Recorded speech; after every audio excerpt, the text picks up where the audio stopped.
ইসলামের মতে রাতের শেষ প্রহর বা ঘুমের মাঝে জেগে ওঠার মুহূর্তটি অত্যন্ত গুরুত্বপূর্ণ। এ সময় মহান আল্লাহ দুনিয়ার আকাশে নেমে আসেন এবং বান্দার ডাক শোনেন। রাতে ঘুম ভাঙার পর যে দোয়া পড়লে সব ইচ্ছা পূরণ হয়, সেই দোয়া নিয়ে বিস্তারিত থাকছে ডেস্ক রিপোর্টে। ইসলামের মতে রাতের শেষ প্রহর বা ঘুমের মাঝে জেগে ওঠার মুহূর্তটি অত্যন্ত গুরুত্বপূর্ণ। এই সময় মহান আল্লাহ দুনিয়ার আকাশে নেমে আসেন এবং বান্দার ডাক শোনেন। রাতে ঘুমের মাঝে বা হঠাৎ ঘুম ভেঙে গেলে আল্লাহর জিকির ও দোয়া করা অত্যন্ত বরকতময় একটি আমল।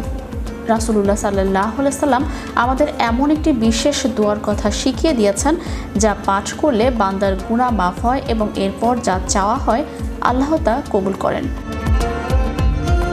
সহিহ বুখারী শরীফের একটি হাদিসে এমন একটি কার্যকরী দোয়ার কথা উল্লেখ আছে, যা পাঠ করে দোয়া করলে তা ফিরিয়ে দেওয়া হয় না।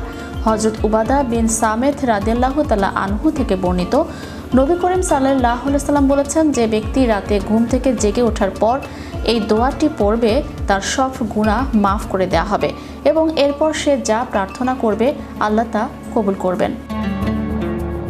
হযরত উবাদা বিন সামেত রাদিয়াল্লাহু তাআলা আনহু থেকে বর্ণিত, নবী করিম সাল্লাল্লাহু আলাইহি সাল্লাম বলেছেন, যে ব্যক্তি রাতে ঘুম থেকে জেগে ওঠার পর কালেমা তাইয়্যিবা পাঠ করবেন তার সব গুনাহ মাফ করে দেওয়া হবে এবং এরপর সে যা প্রার্থনা করবে আল্লাহ তাআলা তা কবুল করবেন।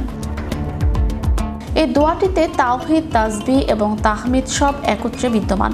ঘুমের ঘোরে মানুষ যখন অবচেতন মনেও আল্লাহকে স্মরণ করে, তখন তা আল্লাহর কাছে অত্যন্ত প্রিয় হয়ে ওঠে। এটি বান্দার ঈমানি দৃঢ়তার প্রমাণ।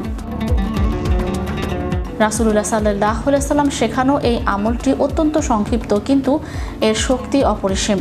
আমরা অনেক সময় রাতে পানির জন্য বা এমনিতেই জেগে উঠি। সেই অমূল্য সময়টি বৃথা না কাটিয়ে যদি এই দোয়াটি পাঠ করি, তবে আমাদের ইহকাল ও পরকাল উভয় সুন্দর হতে পারে। Channel Europe news desk.